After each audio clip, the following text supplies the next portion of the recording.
ধূমপান, মদ্যপান ও মাদক সেবন স্বাস্থ্যের পক্ষে ক্ষতিকারক।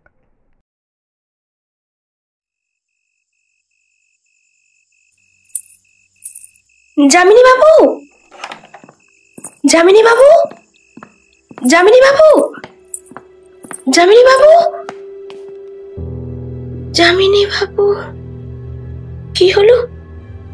এতবার করে ডাকলাম, তা উনি সাড়া দিলেন না কেন? আর এত তাড়াহুড়ো করে পালিয়েই বা গেলেন কেন? মনে হলো তো বাবার ঘর থেকেই বেরোলেন। বাবা কি কিছু বললেন ওনাকে? বাবা, বাবা, বাবা, বাবা।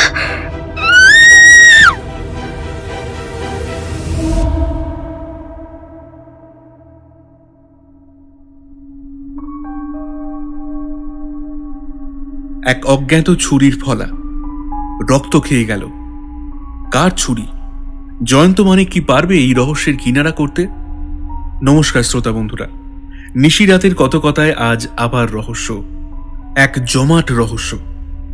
আজ আপনার জন্য প্রখ্যাত সাহিত্যিক হেমেন্দ্র কুমার রায়ের কাহিনী অবলম্বনে রক্তলোভী ফলা। আজকের গল্প পাঠে রৌনক, গল্পের সূত্রধার এবং জয়ন্তর চরিত্রে আমি Debanjan. Any digital copy of this content leading to piracy is an offense. Piracy করবেন না, piracy সাপোর্ট করবেন না। তাহলে শুনে নেওয়া যাক।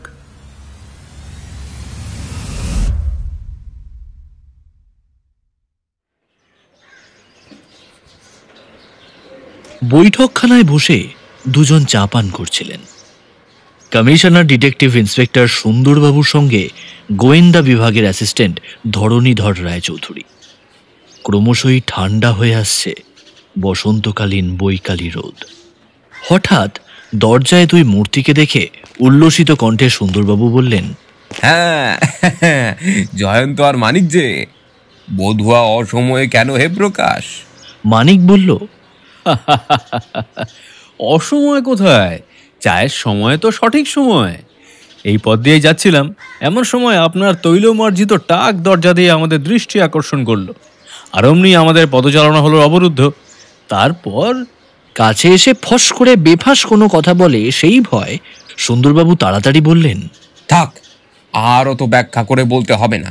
এসো এসো, বসে পড়ো।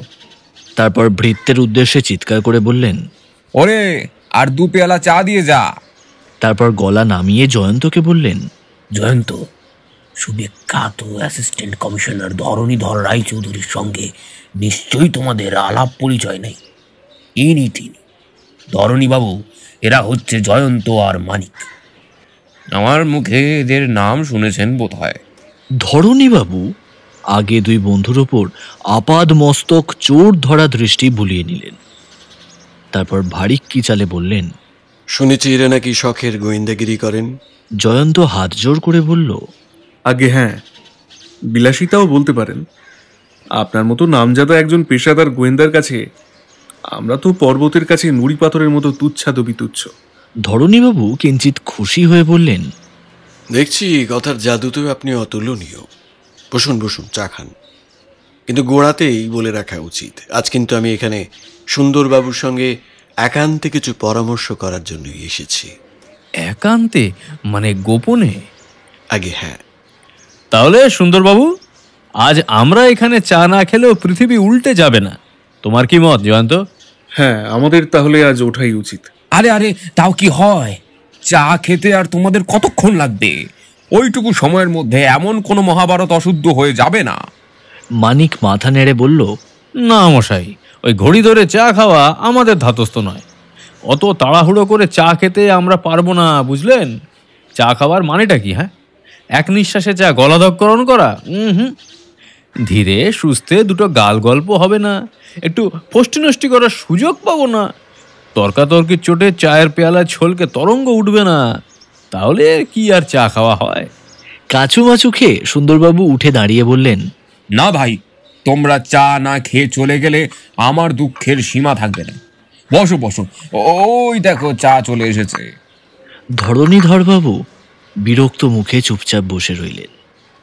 সুন্দরবাবুর নির্বন্ধ এড়াতে না পেরে জয়ন্ত ও মানিক চায়ের পেয়ালা হাতে তুলে নিল। সুন্দরবাবু বললেন, আসলে ব্যাপার কি জানো জয়ন্ত, একটা অদ্ভুত মামলা নিয়ে আমরা ভীষণ সমস্যায় পড়ে গেছি। অদ্ভুত মামলা? রীতিমতো এক আসামিকে আবিষ্কার করেছি আর অকাট্য সব প্রমাণ পেয়েছি, কিন্তু তাকে গ্রেপ্তার করতে পারছি না। মামলাটার কিছু জানতে পারলে আমরাও না হয় আপনার সঙ্গে একটু মাথা ঘামাবার চেষ্টা করতাম। খুব অসন্তুষ্ট কণ্ঠে ধরণীবাবু বলে উঠলেন, কে আপনাদের মাথা ঘামাতে বলেছে মশাই? পেশাদার পুলিশ শখের গোয়েন্দার সাহায্য অনাবশ্যক মনে করে। আমরাই যেখানে হাবুডুবু খাচ্ছি, আপনারা তো সেখানে তলিয়ে যাবেন। হ্যাঁ, অবশ্যই অবশ্যই। মানে? কারণ জয়ন্ত সাঁতার জানে, তলিয়ে নাও যেতে পারে। ঘড়ির দিকে তাকিয়ে ধরণীবাবু উঠে দাঁড়িয়ে বললেন, তাহলে আপনারা সমস্যার সাগরে সাঁতার কাটুন। আপাতত আমার আজের সময় নেই, অফিসে জরুরি কাজ আছে। সুন্দরবাবু, আর আধ ঘন্টা পরেই যেন আপনার দেখা পাই। হ্যাঁ হ্যাঁ, একদম। এ কি, ভদ্রলোক তো একদম রেগে ফুলতে ফুলতে চলে গেলেন। হ্যাঁ, ধরণীবাবু শখের গোয়েন্দার নাম শুনলেই খেপে যান। তার মতে পয়লা নম্বরের ধাপ্পাবাজরাই নিজেদের শখের গোয়েন্দা বলে পরিচয় দেয়। এবার আপনার অদ্ভুত মামলার কথা বলুন। ফলাও করে বলবার তো আর সময় নেই, ছুটি পেলাম মাত্র আধ ঘন্টা। সংক্ষেপেই বলি, সদানন্দবাবু মস্ত ধনী, মোটা ব্যাংকের খাতা আর প্রচুর স্থাবর সম্পত্তির মালিক। তার স্ত্রী স্বর্গে গিয়েছেন, কোনো পুত্র সন্তানও নেই। একমাত্র কন্যা সন্তান মন্দ্রা, সে একাধারে রূপবতী আর গুণবতী। সসম্মানে এমএ পরীক্ষায় পাশ করেছে। আসলে হাতে অনেক টাকা থাকলে অনেক রকম শখ খেয়াল বা নেশা হয়। সদানন্দ বাবুর শখ ছিল দেশ ভ্রমণ। তিনি ভারতের পূর্ব পশ্চিম উত্তর দক্ষিণ কোথাও টহল দিতে আর বাকি রাখেননি। তারপর যান ইউরোপে, তারপর আমেরিকা। সেখানে গিয়ে তিনি এক নতুন বন্ধু লাভ করেন, যার নাম যামিনীকান্ত। দুজনে একসঙ্গেই দেশে ফিরে আসেন। প্রতিদিনের দুজনে মিলে নানা বিষয় নিয়ে আলাপ আলোচনা চলে, আর তার সঙ্গে চলে তাস দাবা পাশা। সদানন্দ বাবুর মতো ধনী না হলেও যামিনীকান্তকেও চাকরি করে খেতে হয় না। সদানন্দ বাবুর বয়স 60 আর যামিনী 45, কিন্তু তাদের ঘনিষ্ঠতা তাদের বয়সের ব্যবধান ঘুচিয়ে দিয়েছিল। 2 বছরের মধ্যেই তাদের বন্ধুত্বের ভিত এমন পাকা হয়ে উঠেছিল যে যামিনীকে না পেলে সদানন্দ বাবুর অবসর সময়গুলো চাকা ভাঙা গাড়ির মতোই অচল হয়ে পড়ত। সদানন্দ বাবুর স্বভাব প্রকৃতির উপর যথেষ্ট পরিমাণে পাশ্চাত্যের প্রভাব পড়েছিল। তাই নিজের একমাত্র কন্যা সন্তান মন্দ্রাকেও তিনি সেইভাবেই মানুষ করে তুলেছিলেন। মন্দ্রা এমএ পাশ করার পরেই তাকে নিয়ে তিনি আমেরিকায় 1 বছর কাটিয়ে আসেন। তিনি জানতেন তার বিপুল সম্পত্তির একমাত্র উত্তরাধিকারিণী হলেন মন্দ্রা। সুতরাং দুনিয়াদারের সঙ্গে যথেষ্টই ভালোভাবে পরিচয় না হলে তার চলবে না। শিল্পীর হাতে গড়া মোমের পুতুলের মতো আলমারিতে সাজিয়ে রাখার মতো মেয়ে মোটেই নয় মন্দ্রা। তার আশ্চর্য সৌন্দর্য যেন গতি চঞ্চল দেহের ভিতর থেকে উপচে পড়তে চায় প্রাণের প্রাচুর্যে আর জীবনের উচ্ছ্বাসে। তাকে দেখলেই মুগ্ধ হতে হয়। যামিনীও মুগ্ধ না হয়ে পারেনি। শুধু মুগ্ধই নয়, তাকে পাওয়ার জন্য যামিনী হয়ে উঠল লুব্ধ। বরাবর এড়িয়ে এসেছে যে উদ্বাহ বন্ধন, 40-এর কোঠা পেরিয়ে সে এখন ধরা দিতে চায় সেই কঠিন বন্ধনে। যামিনী বয়স 45 বটে, কিন্তু অন্তরে বাইরে সে বয়স ধর্মকে নিকটবর্তী হতে দেয়নি। তার হাব ভাব, কথাবার্তা, চালচলন সবই তরুণদের মতো। এমনকি চেহারা দেখলেও তার বয়স 35-এর বেশি বলে মনে হয় না। তার এই তারুণ্যই আকৃষ্ট করেছিল সদানন্দ বাবুকে, এবং তার সঙ্গে সঙ্গে হয়তো মন্দ্রাকেও। অন্তত মন্দ্রা যে যামিনীকে পছন্দ করত এটুকুই জানা গেছিল, এবং তারই ফলে আশান্বিত ও উচ্ছ্বাসিত হয়ে যামিনী সদানন্দ বাবুর কাছে তার জামাতা হওয়ার বাসনা প্রকাশ করে। আগেই বলেছি, সদানন্দ বাবুর মন ছিল অতি আধুনিক। স্ত্রী স্বাধীনতায় তার ছিল প্রবল প্রত্যয়। নিজে কোনো মত জাহির করার আগে তিনি কন্যার মত জানতে চাইলেন। অতি আধুনিক ক্রেতা দূরত্ব মন্দ্রা কিন্তু নিতান্ত সেকেলে বঙ্গ বলার মতো বলল, তোমার মতেই আমার মত। এই বিয়েতে সদানন্দ বাবুর মত হলো না প্রধানত দুটি কারণে। প্রথমত, পাত্র ও পাত্রীর মধ্যে বয়সের ব্যবধান 21 বছরের। দ্বিতীয়ত, ইয়ার বন্ধুর সঙ্গে তিনি জামাতার সম্পর্ক স্থাপন করতে একান্ত ভাবেই নারাজ। তবে মতের অমিল হলেও কিন্তু মনের অমিল হলো না, বজায় রইল বন্ধুত্বের সম্পর্কটা। ব্যাপারটা যামিনী পয়লার নম্বর দার্শনিকের মতোই খুব সহজভাবেই গ্রহণ করল। সদানন্দ বাবু মন্দ্রার জন্য যোগ্য পাত্র অন্বেষণ করতে লাগলেন, কিন্তু দুর্ভাগ্যক্রমে পাত্র খুঁজে পাওয়ার আগেই তাকে ইহলোক থেকে বিদায় গ্রহণ করতে হয়েছে। গেল সপ্তাহ 18 তারিখ সদানন্দ বাবুর মৃত্যু হয়েছে। স্বাভাবিক মৃত্যু নয়, তিনি মারা পড়েছেন অজ্ঞাত কোনো আততায়ীর অস্ত্রাঘাতে। অস্ত্র একখানা ছোড়া, অদ্ভুত ছোড়া। ধরণী বাবুর মুখে শুনলাম এরকম ছোড়া নাকি কখনো বাজারে আসেনি। ছোড়ার একদিকে খুব ধারালো ফলা, আর অপরদিকে গ্রীসের সৌন্দর্যের দেবী ভেনাসের একটি নগ্ন মূর্তি। এই মূর্তিটাই হচ্ছে ছোড়ার হাতল।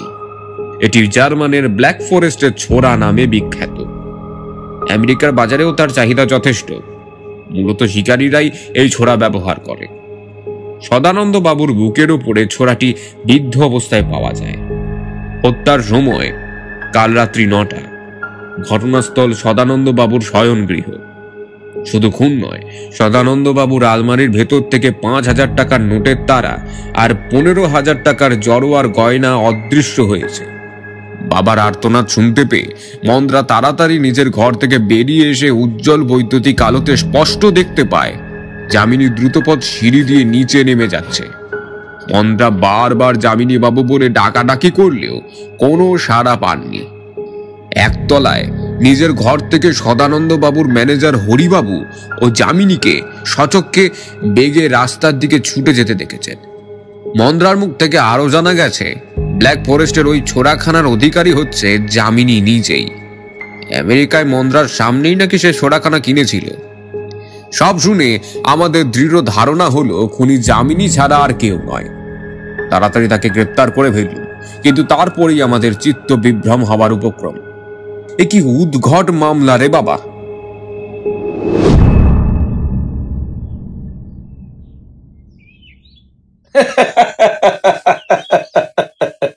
খুলে দিন মশাই, খুলে দিন।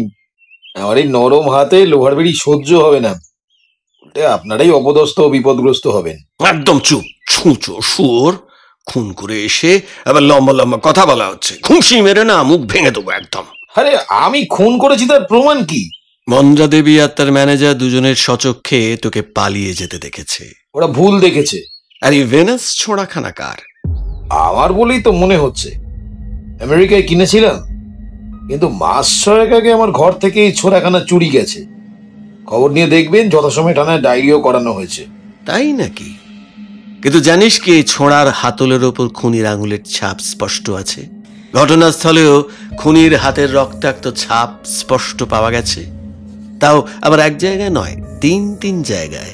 দূর মশাই, হাতের ছাপের নিকুচি করেছে। এইসব ফালতু হাতের ছাপ নিয়ে আমি মাথা ঘামাতে চাই না। এই হাতের আর আঙুলের ছাপই প্রমাণ করবে যে তুই খুন করেছিস। পৃথিবীতে দুজন মানুষের হাতের ছাপ তো আর একরকম হয় না। ঠিক আছে, দেখা যাবে। আপাতত আমার অ্যালিবাই নিয়ে মাথা ঘামান দেখি। কি অ্যালিবাই? খুন হয়েছে 18 তারিখ, কিন্তু 17 থেকে 19 তারিখ পর্যন্ত 3 দিন তো আমি কলকাতাতেই ছিলাম না। কোথায় ছিলি? বর্ধমানে, আমার বিশেষ বন্ধু বিজয় গোপালের বাড়িতে। কে বিজয় গোপাল? তাকে আপনি খুব ভালো করেই চেনেন। সে হচ্ছে কলকাতা পুলিশের ডেপুটি কমিশনার চন্দ্রনাথ চ্যাটার্জির একমাত্র ভগ্নিপতি। ধরণী চমকে উঠলেন। তিনি যামিনীকে জিজ্ঞাসা করলেন, বিজয়বাবুর সঙ্গে তোর কি সম্পর্ক? আরে বললাম তো, বিজয় আমার বিশেষ বন্ধু। তার একমাত্র পুত্রের বিয়েতে সে আমায় সাহায্য করতে ডেকেছিল। পুরো 3 দিন আমায় কলকাতায় ফিরতে দেয়নি। বিজয়ের কাছে খবর নিলেই জানতে পারবেন। আপনাদের ডেপুটি কমিশনারের কাছে খবর নিতে পারেন, কারণ তিনিও সেখানে উপস্থিত ছিলেন। ধরণী বাবু ও আমি দুজনে ভীষণ মুচড়ে পড়লাম, যদিও মুখে কিছু বললাম না। পরে খবরাখবর নিয়ে জানা গেল যামিনীর খবর মিথ্যে নয়, এ যাকে বলে একেবারে লোহা বাঁধানো অ্যালিবাই। এর বিরুদ্ধে একটু শব্দটি পর্যন্ত উচ্চারণ করার অবকাশ নেই। ঘটনাস্থলে পাওয়া আঙুলের ও হাতের ছাপের সঙ্গে যামিনীর আঙুল ও হাতের ছাপ একটুও মিলল না। যামিনীর চোখাচোখি টিটকিরি শুনতে শুনতে আমরা তাকে অবদমনে ছেড়ে দিতে বাধ্য হলাম। এবার তোমরাই বলো জয়ন্ত মানিক, এরকম মামলার কথা তোমরা জীবনে শুনেছ কোনোদিন? জয়ন্ত জবাব দিল না, চোখ বন্ধ করে কি যেন ভাবতে লাগলো। মানিক বলল, প্রথম দৃষ্টিতে সব দিক দিয়ে যামিনীর দিকেই যদিও সন্দেহটা হয়। প্রায় প্রতিদিন যারা তাকে দেখে এমন দুজন ব্যক্তি সচক্ষে দেখল পলায়মান অবস্থায়। তারপর তার কেনা ভেনাস চোরা পাওয়া গেল নিহত ব্যক্তির বুকে বিদ্ধ অবস্থায়। তার উপরে জামাই রূপে তাকে গ্রহণ করতে নারাজ হওয়ায় নিশ্চয়ই সদানন্দবাবুর ওপর যামিনীর রাগ ছিল। তাহলে তো সহজেই যামিনীর বিশ্বাস হতেই পারে সদানন্দবাবুকে মাঝখান থেকে সরিয়ে দিতে পারলে মন্ত্রা ও তার বিশাল সম্পত্তি নিশ্চয়ই তার অধিকারে চলে আসবে। সেসব আমরাও ভেবে দেখেছি, কিন্তু শুধু ভেবে কি হবে ভায়া? পুলিশের চাই প্রমাণের মতো প্রমাণ। আর একটা কথা, আপনাদের জামাই আদর থেকে ছাড়া পাওয়ার পর যামিনী কি আবার মন্দ্রার সঙ্গে সম্পর্ক স্থাপনের চেষ্টা করেনি? করেনি, আবার খুব চেষ্টা করেছে। তাকে যে ভুল দেখার বোঝা হয়েছে সে ব্যাপারে সবিস্তারে সে চিঠি লিখে মন্দ্রাকে জানিয়েছে, কিন্তু মন্দ্রার তরফ থেকে কোনো জবাব না পেয়ে যামিনীকে তাই হাল ছাড়তে হয়েছে। হঠাৎ করে জয়ন্ত চোখ খুলে বলল, ষড়যন্ত্র ষড়যন্ত্র এই হত্যাকাণ্ডের মধ্যে একাধিক ব্যক্তির ষড়যন্ত্র রয়েছে। কেমন করে বুঝলে হে? আমার বোঝাবুঝির মূল্য কতটুকু ধরণীবাবু বলবেন করাক্রান্তিও না। আমি তো আর ধরণীবাবু নই। তাহলে আপনাকে আমি গোটা কয়েক প্রশ্ন করতে পারি? তুমি অগণিত প্রশ্ন বানিয়ে আমাকে জর্জরিত করে ফেললেও আমি একটুও বিরক্ত হব না। আমার সর্বপ্রথম প্রশ্ন হচ্ছে, যামিনীর দেশ কোথায়? মুর্শিদাবাদ জেলার জিয়াগঞ্জ, কিন্তু আজ থেকে 20 বছর আগে পিতা মাতার মৃত্যুর পর দেশের সমস্ত জমিজমা সম্পত্তি বেচে দেশের সাথে যা কিছু সম্পর্ক সব তুলে দিয়ে চলে আসে। তারপর নানা স্থানীয় হয়ে ঘুরে বেড়ায়। জিয়াগঞ্জের কোনো লোকই তার কথা বিশেষ কিছু জানে না। ভাষা ভাষা কেবল শোনা যায় কামিনীকান্ত নামে তার এক ভাই ছিল, যে নাকি এখন ক্রিমিনাল। ওয়ারেন্টে ধরা পড়ার ভয় আজ 15 বছর ধরে সে কোথায় কোথায় নিরুদ্দেশ হয়ে ঘুরে বেড়াচ্ছে। যামিনীও তার কোনো খোঁজ খবর জানে না। সে বলে তার ভাই হয়তো আর বেঁচে নেই। আমার পরের প্রশ্ন হচ্ছে, সদানন্দবাবুর সঙ্গে আমেরিকা থেকে ফিরে আসার পরে যামিনী কোথায় ছিল? আপার সার্কুলার রোডের একটা ছোট বাড়িতে। তার এক পুরনো বন্ধু শ্যামাকান্তের সঙ্গে সেই বাড়িতেই বাস করত সে। বন্ধুটিকে দেখেছেন? দৈব গতিতে দেখেছি। মাস 5 আগে ও পাড়ার একটা বড় চুরির মামলায় সে সাক্ষ্য দিতে আদালতে আসে। মুখময় দাড়ি, কোপে জঙ্গল, মাথার চুল কাঁধ অব্দি এলোমেলো ছড়ানো, চোখে মোটা কাঁচের কালো চশমা, দস্তুর মতো বন্য চেহারা, পরনে গেরুয়া কাপড় জামা। বিবাহ করেনি, সংসারে ধরা বাঁধার ধার ধারে না। ধর্মালোচনা আর তীর্থ ভ্রমণেই তার দিন কাটে। দুনিয়ার কত রকম জীবই যে আছে। আমরা যেদিন প্রথম যামিনীকে ধরতে যাই সেদিনও সে বাড়িতে ছিল না। শুনেছি কোথায় কোন তীর্থ ভ্রমণে গেছিল। হঠাৎ গাত্রোত্থান করে জয়ন্ত সুন্দরবাবুকে বলল, তাহলে সুন্দরবাবু আমাদের দিকে তাকিয়ে এবার বলুন, জাগো এবং ভাগো। মানে তোমার কথার মাথা মুন্ডু তো কিছুই বুঝলাম না। আরে আপনি ছুটি পেয়েছিলেন মাত্র আধা ঘন্টা, এর মধ্যে 40 মিনিট হয়ে গেল। চলো মানিক, এবার আমরা যাই, নইলে সুন্দরবাবুর কর্তব্য পালনের ত্রুটি হবে। আবার যথাসময়ে দেখা হবে। নমস্কার। সুন্দরবাবু হতভম্বের মতো ফ্যাল ফ্যাল করে তাকিয়ে রইলেন। 1 সপ্তাহ পরে টেবিলের 2 প্রান্তে বিমর্ষ মুখে বসে আছেন সুন্দরবাবু ও ধরণীধরবাবু। মাঝে মাঝে চায়ের পেয়ালায় একাধটা চুমুক দিচ্ছিলেন বটে, কিন্তু কেউ যেন চায়ের স্বাদ পাচ্ছিলেন না। এমন সময় দরজায় আবার জয়ন্ত আর মানিকের আবির্ভাব। ধরণীবাবু চোখ খুলে একবার তাকালেন তাদের দিকে, তারপর বিরক্তভাবে টেবিলের দিকে মুখ ফিরিয়ে দৃষ্টি নিবদ্ধ করলেন। সুন্দরবাবু অসন্তুষ্ট কণ্ঠে বললেন, সেদিন তোমরা অসভ্যের মতন চলে গিয়েছিলে বলে আমি দুঃখিত হয়েছি। ধরণীধর বাবুর মুখের দিকে একবার অপাঙ্গে সকৌতুকে তাকিয়ে নিয়ে মানিক বলল, তাছাড়া আর কি করার ছিল সুন্দরবাবু? শ্রদ্ধেয় ধরণী বাবু কি আমাদের স্পষ্টভাবে বলে দেননি পেশাদার পুলিশ শখের গোয়েন্দার সাহায্য অনাবশ্যক বলেই মনে করে? তখনও তাই বলেছি আর এখনো তাই বলছি, আমার একই কথা। নিশ্চয়ই নিশ্চয়ই, হ্যাঁ, ভদ্রলোকের এক কথা। আমরাও তো আপনার কাছে গায়ে পড়ে সাহায্যের জন্য আসিনি, আমরা এসেছি আমাদের প্রিয় বন্ধু সুন্দরবাবুকে একটা খবর দিতে। কি খবর? আমরা গতকাল জিয়াগঞ্জ থেকে ফিরেছি। তোমরা জিয়াগঞ্জ গিয়েছিলে কেন? সেখানে তো যামিনীকে কেউ চোখেও দেখেনি। আরো ভালো করে খুঁজলে আপনারাও হয়তো 2-3 জন এমন বৃদ্ধ ব্যক্তির সন্ধান পেতেন যারা যামিনী আর কামিনীকে জন্মাতে দেখেছে। ধরণীবাবু তাচ্ছিল্যের সঙ্গে কর্কশ কণ্ঠে বললেন, আর ভালো করে খোঁজবার কোনো দরকারই ছিল না। আমাদের যেটুকু জানার দরকার ছিল আমরা সেটুকু জেনেছি। যত সব বাজে কথা। 45 বছর আগে যারা জিয়াগঞ্জে যামিনীকে জন্মাতে দেখেছে, সেই সব বুড়োর বকুনি শুনে কলকাতায় বসে কোনো খুনের মামলার ফয়সলা করা যায় না। বলতে বাধ্য হলাম, আপনার ধারণা অত্যন্ত ভুল। বুড়োদের মুখে কি খবর পেয়েছি জানেন? যামিনী আর কামিনী যমজ ভাই। তাদের চেহারার মিল এতটা বেশি যে দুজনকে একই জামা কাপড় পরালে কে যামিনী আর কে কামিনী তা আলাদা করে বোঝাই যাবে না। সুন্দরবাবু, এই তথ্যটি আপনার কোনো কাজে লাগবে কি? সুন্দরবাবু প্রথমে গম্ভীরভাবে বিষয়টি নিয়ে ভাবতে লাগলেন। তারপর হঠাৎ লাফ দিয়ে উঠে দাঁড়িয়ে গম্ভীরভাবে বললেন, অত্যন্ত মূল্যবান তথ্য। ফোন করলো কামিনী আর লোহার বালা পড়লো যামিনী। এবার বুঝতে পেরেছি। না সুন্দরবাবু, এখনো আপনি ব্যাপারটা তলিয়ে বুঝতে পারেননি। যা কিছু ঘটেছে তার পুরোটার মূলে আছে যামিনীর বুদ্ধি। কামিনী তো শুধু তার আদেশ পালন করেছে। যামিনী জানতো যে স্বাভাবিকভাবেই তার উপরে সমস্ত দোষ গিয়ে পড়বে, তাই তো পুলিশকে সে রীতিমতো নাকাল করতে চেয়েছিল। উপরন্তু তারই মতো দেখতে কামিনীকে তার দরকার পড়েছিল সদানন্দবাবুর বাড়িতে অবাধে প্রবেশ করার সুবিধা হবে বলে। কিন্তু কোথায় সেই কামিনী? তা আমি সঠিক জানি না, তবে এক্ষেত্রেও একটা সন্দেহ প্রকাশ করতে পারি। ধর্মপরায়ণ তীর্থ পর্যটক শ্যামকান্তকে খুঁজে বার করুন। তার মাথার দীর্ঘ কেশ, চোখের কালো চশমা, দাড়ি গোঁফ এবং গায়ের গেরুয়া বসন খুলে ফেলুন। তাহলে হয়তো যামিনীকান্তের যমজ ভাই কামিনীকান্তকে পেলেও পেতে পারেন। অবশ্য এটা আমার ভ্রান্ত ধারণাও হতে পারে। আমি সঠিক এ বিষয়ে এখনই কিছু বলতে পারছি না। কিন্তু শ্যামাকান্ত যে খাঁচার বাইরে কোথায় উড়ে বেড়াচ্ছে তার সন্ধান কে দেবে? ধরণীবাবু ধৈর্য ধরে এতক্ষণ সব কথা শুনছিলেন। এতক্ষণ পর মুখ খুলে বললেন, সুন্দরবাবু, আপনি ভুলে যাচ্ছেন কেন? আমাদের যেসব সুযোগ সুবিধে আছে শখের গোয়েন্দাদের সেসব নেই। আমি পোস্ট অফিসের সঙ্গে যোগাযোগ করে এমন ব্যবস্থা করতে পারি যে যামিনী সব চিঠিপত্র তার বাড়িতে যাওয়ার আগে আমাদের হাতে এসে পৌঁছবে।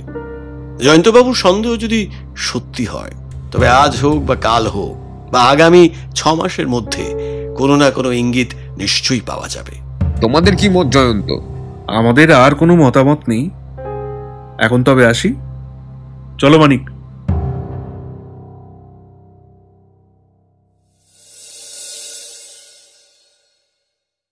এর মাস তিনেক পরের কথা।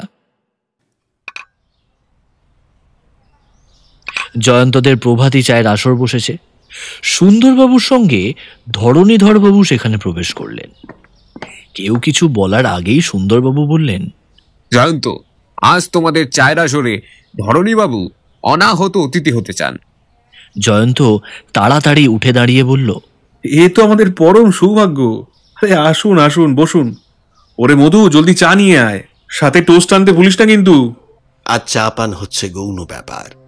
আমার মুখ্য উদ্দেশ্য হচ্ছে আপনাদের যে কটু কথা শুনিয়েছি তার জন্য ক্ষমা প্রার্থনা করা। আমাদের আর লজ্জা দেবেন না মশাই, কিন্তু এতদিন পরে হঠাৎ আপনার ক্ষমা প্রার্থনার কথা মনে হলো কেন? আপনাদের অনুমান একদম সঠিক ছিল। যামিনী শ্যামাকান্ত ওরফে কামিনীকে চিঠি লিখেছিল বোম্বাই শহরে। তাকে গ্রেফতার করা হয়েছে। ছোড়ার আঙুলের ছাপ মিলে গেছে একদম। যামিনীর সঙ্গে তার চেহারার এত আশ্চর্য রকমের মিল যে ছদ্মবেশের আড়াল থেকে লোকের চোখে পড়ার কোনো সম্ভাবনাই ছিল না। যামিনী এখন হাজতে।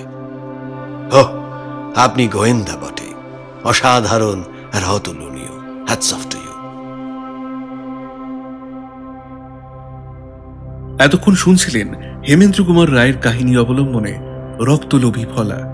মূল গল্প ভেনাস ছোড়ার রহস্য। গল্পের শ্রুতি রূপান্তর শাশ্বতী। বিভিন্ন চরিত্রে জয়ন্ত, দেবাঞ্জন, মানিক, পার্থ, সুন্দরবাবু, রূপঙ্কর, ধরণীবাবু, রাজ, যামিনীবাবু, RNM অভিষেক, মন্দা, শ্বেতাশ্রী। প্রচ্ছদ ও থাম্বনেল ডিজাইন জয়ন্ত। শব্দগ্রহণ ও আবহ নির্মাণ অ্যাস্টেরিক্স। সমগ্র পর্ব পরিচালনা RNM অভিষেক। গল্পটি শুনে ভালো লাগলে কমেন্ট বক্সে আপনার মূল্যবান মতামত প্রদান করুন এবং চ্যানেলটি সাবস্ক্রাইব করে পাশে থাকুন। ভালো থাকুন, সাহিত্যে থাকুন। শুভরাত্রি।